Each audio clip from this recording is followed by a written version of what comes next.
السلام علیکم ناظرین حضرات، چینل کو ابھی سبسکرائب نہیں کیا ہے تو چینل کو سبسکرائب کر لیجئے، ساتھ میں بیل آئیکن ضرور دبا دیجئے تاکہ آنے والی ویڈیو کی نوٹیفیکیشن آپ کو ملتی رہے۔ تاریخ کی روشنی میں کہ جس ملک شام کے حوالے سے رسول رحمت صلی اللہ علیہ وسلم نے دعا فرمائی تھی، اس ملک شام کے اندر لبنان بھی شامل، شہر القدس بھی شامل، عراق اور ترکیہ کا کچھ حصہ بھی شامل۔ اس طریقے سے ملک شام بہت وسیع ملک کا نام ہے، اور یہ بات بھی اچھی طریقے سے ذہن میں رکھیں کہ ملک شام کا دل ہے القدس، اور القدس کا دل ہے بیت المقدس۔ تو یہ جو فرمایا گیا جس کے ارد گرد ہم نے برکتیں رکھی ہیں، تو یہ در حقیقت ملک شام کے ایک علاقے کے قریب اللہ عز و جل نے برکتیں رکھی، یعنی بیت المقدس اور القدس، اور اس کے علاوہ پورے ملک شام کو ہم اس میں شمار کر سکتے ہیں۔ میرے پیارے آقا صلی اللہ تعالی علیہ وسلم کے پیارے دیوانوں، ایک اور آیہ کریمہ میں اللہ عز و جل نے ملک شام کی فضیلت بیان فرمائی۔ ارشاد فرمایا وَلِسُلَيْمَانَ الرِّيحَ عَاصِفَةً تَجْرِي بِأَمْرِهِ إِلَى الْأَرْضِ الَّتِي بَارَكْنَا فِيهَا وَكُنَّا بِكُلِّ شَيْءٍ عَالِمِينَ۔ اور سلیمان علیہ السلام کے لیے تیز ہوا مسخر کر دی، یعنی اس ہوا کو، تیز ہوا کو حضرت سلیمان علیہ السلام کے کنٹرول میں دے دی، اس کے حکم سے چلتی، اور اس زمین کی طرف جس میں ہم نے برکت رکھی اور ہم کو ہر چیز معلوم ہے، یعنی اللہ اکبر، جس زمین پر اللہ نے برکت رکھی اس زمین کا نام بھی ملک شام ہے، اسے ذہن میں رکھیں۔ ایک تیسری آیت کریمہ آپ سماعت فرمائیں ملک شام سے متعلق، اللہ عز و جل ارشاد فرماتا ہے یا قوم ادخلوا الارض المقدسۃ التي كتب اللہ لکم، اے قوم اس پاک زمین میں داخل ہو جو اللہ نے تمہارے لیے لکھی ہے۔ تو یہاں پر پاک زمین سے مراد بھی ملک شام۔ اسی طریقے سے ایک اور آیت کریمہ میں اللہ عز و جل نے فرمایا وَنَجَّيْنَاهُ وَلُوطًا إِلَى الْأَرْضِ الَّتِي بَارَكْنَا فِيهَا لِلْعَالَمِينَ، اور ہم نے اسے اور لوط علیہ السلام کو نجات بخشی اس زمین کی طرف جس میں ہم نے جہاں والوں کے لیے برکت رکھی ہے۔ وہ زمین جہاں پر اللہ نے برکتوں کا انبار رکھا ہے، جہاں برکتوں کا نزول ہوتا ہے، اور جو پوری کی پوری زمین اللہ عز و جل نے برکتوں سے بھر دی ہے، اس زمین کو شام کی زمین کہتے ہیں، وہ بڑی برکت والی زمین ہے۔ میرے پیارے آقا صلی اللہ تعالی علیہ وسلم کے پیارے دیوانوں، بہت سارے بلکہ زیادہ تر انبیاء کرام علیہ السلام کا معاملہ ملک شام سے وابستہ رہا۔ خود حضرت ابراہیم علی نبینا علیہ الصلاۃ والتسلیم کے حوالے سے کہ آپ دیکھیں کہ حضرت ابراہیم علیہ السلام نے جب عراق سے ہجرت فرمائی تو ہجرت فرما کر حضرت ابراہیم علیہ السلام حیران، جو اس وقت ترکی کے اندر ہے، وہاں پہنچے، اور حیران سے وہ شمالی شام کے شہر حلب، جسے آج الیپو کہتے ہیں۔ اب حلب کے معنی کیا ہوتا ہے؟ دودھ کے ہوتا ہے۔ حلب کے معنی دودھ کے ہوتا ہے، آج اس کا نام الیپو رکھ دیا گیا ہے۔ روایت کے مطابق حضرت ابراہیم علیہ السلام نے وہاں دودھ تقسیم کیا تھا۔ جب حضرت ابراہیم علیہ السلام ملک شام پہنچے تھے تو اس جگہ پر حضرت ابراہیم علیہ السلام نے دودھ تقسیم کیا، تو اس شہر کا نام ہی دودھ پڑ گیا، یعنی حلب پڑ گیا، حلب پڑ گیا۔ میرے پیارے آقا صلی اللہ تعالی علیہ وسلم کے پیارے دیوانوں، پھر حلب سے حضرت ابراہیم علیہ الصلاۃ والتسلیم فلسطین تشریف لے گئے۔ اب گفتگو کو غور سے سماعت فرمائیں گے تو بات اچھی طرح مزید سمجھ میں آئے گی۔ رسول اعظم صلی اللہ تعالی علیہ وسلم کی عمر جب 12 سال کی تھی تو آقا کریم صلی اللہ علیہ وسلم اپنے چچا کے ساتھ اور قافلے کے ساتھ تجارتی جو قافلہ ملک شام جا رہا تھا تو رسول اعظم صلی اللہ علیہ وسلم اس قافلے کے اندر شامل تھے۔ اس وقت میرے آقا صلی اللہ علیہ وسلم کی عمر صرف 12 سال کی تھی۔ میرے پیارے آقا صلی اللہ تعالی علیہ وسلم کے پیارے دیوانوں، رسول اعظم صلی اللہ علیہ وسلم دمشق کے قریب ایک شہر جو دمشق سے 100 کلومیٹر کی دوری پر ہے، وہاں جب رسول اعظم صلی اللہ تعالی علیہ وسلم پہنچے، اس وقت آپ کی عمر 12 سال کی تھی، تو سرکار صلی اللہ علیہ وسلم کی ملاقات ایک عیسائی راہب سے ہوئی۔ راہب کہتے ہیں پادری کو، ایک عیسائی پادری سے ہوئی۔ اس نے حضور صلی اللہ تعالی علیہ وسلم کو دیکھنے کے بعد پیشن گوئی کی 12 سال کی عمر میں۔ جب سرکار کی عمر 12 سال کی تھی تو اس وقت بحیرہ راہب نے حضور کے بارے میں پیشن گوئی کی کہ آپ اللہ کے نبی اور آخری رسول ہیں۔ ابھی حضور صلی اللہ علیہ وسلم نے اعلان نبوت نہیں فرمایا، اس سے پہلے بحیرہ راہب نے کہا، اور پھر یہ بھی کہا کہ آپ دونوں جہاں کے سردار ہوں گے اور اللہ آپ کو رحمت للعالمین صلی اللہ علیہ وسلم بنا کر بھیجا ہے۔ جب قریشی سرداروں نے اس بات کو پوچھا کہ بھئی آپ کو کیسے معلوم کہ یہ اللہ کے آخری نبی ہیں، کیسے پتہ چلا؟ جو قافلے کے اندر تھے ان قافلے والوں کے سامنے جب حضور صلی اللہ علیہ وسلم سے یہ کہا گیا کہ آپ آخری نبی ہیں اور اللہ کے فرستادہ پیغمبر ہیں، تو ان قریشیوں نے بحیرہ راہب سے پوچھا کہ آپ کو کیسے پتہ چلا کہ یہ اللہ کے آخری نبی ہیں؟ تو بحیرہ نے بتایا آپ لوگ گھاٹی سے نکلے، قربان جائیے، آپ لوگ جب گھاٹی سے نکلے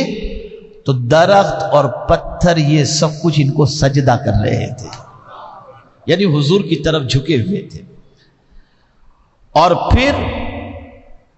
یہاں تک بحیرہ راہب نے کہا کہ یہ صرف نبی کے ساتھ ہی درختوں اور پتھروں کا سلوک ہوتا ہے، اس کے علاوہ کسی کے ساتھ نہیں۔ اور پھر بحیرہ راہب نے کہا کہ آپ ان کو سلامتی کے ساتھ واپس مکہ لے جائیں، یہاں نہ رکھیں، سلامتی کے ساتھ واپس لے جائیں۔ چنانچہ سرکار صلی اللہ تعالی علیہ وسلم کے چچا ابو طالب کے ساتھ حضور صلی اللہ علیہ وسلم کو وہیں سے مکہ روانہ کر دیا گیا، اس لیے کہ اس وقت سچویشن یہ تھی کہ پیشن گوئیاں حضور صلی اللہ علیہ وسلم سے متعلق ہو رہی تھی آخری نبی کی حیثیت سے، اور ایک طبقہ حضور صلی اللہ علیہ وسلم کی دشمنی کے اندر جل رہا تھا اور سرکار صلی اللہ علیہ وسلم کو تکلیف پہنچانے کے در پہ تھا، یہودی وغیرہ۔ تو حضرت مختار کائنات صلی اللہ تعالی علیہ وسلم کا جب اس سفر کے اندر اس بات کے بارے میں اظہار ہو گیا اور سرکار کا نبی ہونا ظاہر ہوا، تو بحیرہ راہب جانتا تھا کہ وہاں پر دشمنی کس حد تک ہے، اس لیے کہا کہ ان کو لے جاؤ، ورنہ جو علامتیں میں نے دیکھی ہیں اگر یہی علامتیں دشمن دیکھ لیں گے تو ان کو شہید کر دیں گے، اس لیے حضور کو لے جاؤ۔ پھر جب بحیرہ راہب سے پوچھا گیا کہ اور کیا تمہارے پاس ان کے آخری نبی ہونے کی علامت ہے، تو بحیرہ راہب کہتا ہے ان کی پیٹھ پر آج بھی مہر نبوت موجود ہے۔ یہ مصطفیٰ جان ہے۔ آقا کریم صلی اللہ علیہ وسلم واپس ہوئے اور پھر رسول اعظم صلی اللہ علیہ وسلم 25 سال کی عمر میں کم و بیش پہنچے، تو پھر حضرت خدیجۃ الکبریٰ رضی اللہ تعالی عنہ کا مال لے کر شام کی طرف تجارت کے لیے بڑھے، اور سرکار صلی اللہ علیہ وسلم کے ساتھ حضرت ام المؤمنین خدیجۃ الکبریٰ رضی اللہ تعالی عنہ کا غلام بھی تھا۔ اس نے حضور صلی اللہ علیہ وسلم کی صبح دیکھی دوپہر دیکھی، ڈیلنگ دیکھی، بات چیت کا انداز دیکھا، سچائی دیکھی، امانت دیکھی، کردار دیکھا، یہ سب کچھ اس نے دیکھا۔ اور حضور صلی اللہ علیہ وسلم 25 سال کی عمر کے اندر سامان تجارت جو لے کر کے گئے تھے، دگنے نفع کے ساتھ رسول اعظم صلی اللہ علیہ وسلم واپس ہوئے۔ اس سے پہلے حضرت خدیجۃ الکبریٰ رضی اللہ تعالی عنہ کے مال تجارت میں کبھی اتنا نفع نہیں ہوا تھا۔ جب رسول اعظم صلی اللہ علیہ وسلم واپس پہنچے تو حضرت ام المؤمنین خدیجۃ الکبریٰ رضی اللہ تعالی عنہ نے اپنے خادم غلام سے پوچھا کہ ان کے بارے میں تم نے کیا کیا محسوس کیا، اور جب اس نے رسول اعظم کے پورے کردار کو کھول کر کے بیان کیا تو ام المؤمنین حضرت خدیجۃ الکبریٰ رضی اللہ تعالی عنہا نے رسول اعظم صلی اللہ علیہ وسلم سے اپنی نکاح کی خواہش کا اظہار فرمایا، اور پھر رسول اعظم صلی اللہ علیہ وسلم کا نکاح حضرت خدیجۃ الکبریٰ رضی اللہ تعالی عنہا کے ساتھ ہوا۔ میرے پیارے آقا صلی اللہ تعالی علیہ وسلم کے پیارے دیوانوں، اس وقت ملک شام کے اندر اگر آپ دیکھیں کہ کتنے صحابہ کے مزارات موجود ہیں تو تھوڑا سا اس کو بھی سمجھ لیں۔ حمص میں حضرت خالد بن ولید، حضرت نعمان بن بشیر، حضرت ثوبان رضی اللہ تعالی عنہ دفن ہیں۔ حضرت خالد بن ولید رضی اللہ تعالی عنہ کی مزار اقدس مسجد خالد بن ولید کے صحن میں ہے۔ دمشق میں حضرت امیر معاویہ رضی اللہ تعالی عنہ اور حضرت دحیہ کلبی رضی اللہ تعالی عنہ جو کہ رسول اعظم صلی اللہ علیہ وسلم کے سفیر تھے، یہ بھی وہاں پر مدفون ہیں۔ میرے پیارے آقا صلی اللہ علیہ وسلم کے پیارے دیوانوں، حلب میں جہاں پر حضرت ابراہیم علیہ السلام کی وجہ سے اس شہر کا نام حلب رکھا گیا، وہاں پر عاشق رسول حضرت بلال رضی اللہ تعالیٰ عنہ مدفون ہیں۔ میرے پیارے آقا صلی اللہ علیہ وسلم کے پیارے دیوانوں، اب جب میں حدیث کی روشنی میں آپ کو ملک شام کی عظمت بیان کروں گا تو آپ محسوس کریں گے کہ اللہ تعالیٰ نے اس سرزمین کو کس حد تک برکت والی رکھا ہے۔ میرے پیارے آقا صلی اللہ علیہ وسلم کے پیارے دیوانوں، خود رسول رحمت صلی اللہ علیہ وسلم نے 2 شہروں کے لیے برکت کی دعا فرمائی، اللہم بارک لنا فی شامنا وفی یمننا، اے اللہ ہمارے لیے ہمارے ملک شام اور ہمارے ملک یمن میں برکتیں عطا فرما۔ تو رسول اعظم صلی اللہ علیہ وسلم سے عرض کیا گیا وفی نجدنا، آقا کریم صلی اللہ علیہ وسلم سے عرض کیا گیا کہ نجد کے لیے بھی دعا فرمائیں۔ تو رسول اعظم صلی اللہ علیہ وسلم نے پھر شام کے لیے برکت کی دعا فرمائی اور یمن کے لیے برکت کی دعا فرمائی، اور نجد کے بارے میں سرکار صلی اللہ علیہ وسلم نے ارشاد فرمایا، ہناک زلازل والفتن وبہا یطلع قرن الشیطان۔ رسول اعظم صلی اللہ علیہ وسلم نے فرمایا وہاں زلزلے اور فتنے ہوں گے اور وہاں سے شیطان کا سینگ ظاہر ہوگا، یہ رسول اعظم صلی اللہ علیہ وسلم نے فرمایا۔ اب آگے آپ دیکھیں سرکار صلی اللہ علیہ وسلم ملک شام کے بارے میں کیا فرماتے ہیں۔ آقا کریم صلی اللہ علیہ وسلم فرماتے ہیں اللہ نے خیر کو یعنی بھلائی کو تقسیم کیا اور اس کے 9 حصے ہمارے شام میں رکھے، یعنی اللہ نے بھلائی کے، جب خیر کو اللہ نے بھلائی کو تقسیم فرمایا تو اس بھلائی کے 9 حصے اللہ عز و جل نے ملک شام میں رکھے اور باقی سارے حصے کو اللہ عز و جل نے زمین میں پھیلا دیا۔ پھر اللہ نے شر کو تقسیم کیا اور اس کا کچھ حصہ شام میں رکھا اور باقی سارا حصہ زمین کے اندر پھیلا دیا، یعنی وہاں شر بھی کم ہے لیکن خیر بہت زیادہ ہے، اور باقی زمینوں کے اندر خیر کم ہے یعنی بھلائی کم ہے اور شر زیادہ ہے۔ میرے پیارے آقا صلی اللہ تعالی علیہ وسلم کے پیارے دیوانوں، حضرت سالم ابن عبداللہ ابن عمر رضی اللہ تعالیٰ عنہ نے اپنے والد سے نقل کیا کہ رسول اعظم صلی اللہ علیہ وسلم نے فرمایا قیامت کے دن سے پہلے حضر موت یا اس کے قریب بحر حضر موت سے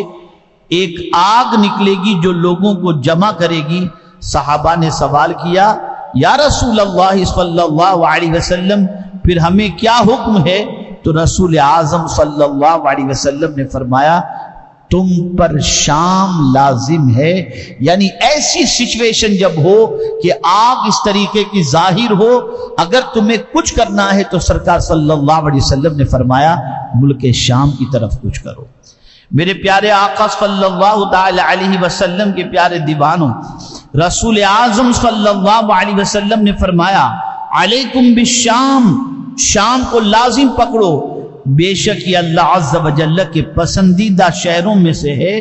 اور اس میں اللہ تعالیٰ کی بہترین مخلوق رہتی ہے، پس جس نے اس میں رہنے کا انکار کیا تو اسے چاہیے کہ یمن چلا جائے اور وہاں کے تالابوں کا پانی پیے، بے شک اللہ عز و جل نے شام اور اہل شام کی میرے لیے کفایت فرمائی۔ میرے پیارے آقا صلی اللہ تعالی علیہ وسلم کے پیارے دیوانوں، اب موجودہ سچویشن کو تھوڑا سا سامنے رکھ کر کے سمجھنے کی ضرورت ہے کہ آقا کریم صلی اللہ علیہ وسلم نے کیا ارشاد فرمایا۔ حضرت قرہ رضی اللہ تعالیٰ عنہ سے مروی ہے کہ رسول اعظم صلی اللہ علیہ وسلم نے فرمایا جب اہل شام میں فساد پھیل جائے تو تم میں کوئی خیر نہ رہے گی، اور میرے کچھ امتی قیامت تک ہمیشہ مظفر و منصور رہیں گے، اور انہیں کسی کے ترک تعاون کی کوئی پرواہ نہ ہوگی۔ یہاں اس چیز کو ذہن کے اندر رکھیں، کرنٹ سچویشن میں جو کچھ بھی اس وقت سچویشن ہے، ہم اس کو اس حدیث کی روشنی کے اندر پرفیکٹ تو آج کی سچویشن کو نہیں کہہ سکتے، لیکن یعنی یہ آج کی ہی جو سچویشن ہے اسی سچویشن کی طرف حضور صلی اللہ علیہ وسلم کا اشارہ ہے، یہ ہم منطبق نہیں کر سکتے، لیکن اتنا میں ضرور عرض کروں گا کہ قیامت تک ایک گروہ شام کے اندر ایسا رہے گا جو اللہ عز و جل کے دین کی سربلندی کے لیے اور رسول اعظم صلی اللہ علیہ وسلم کے مشن کی سربلندی کے لیے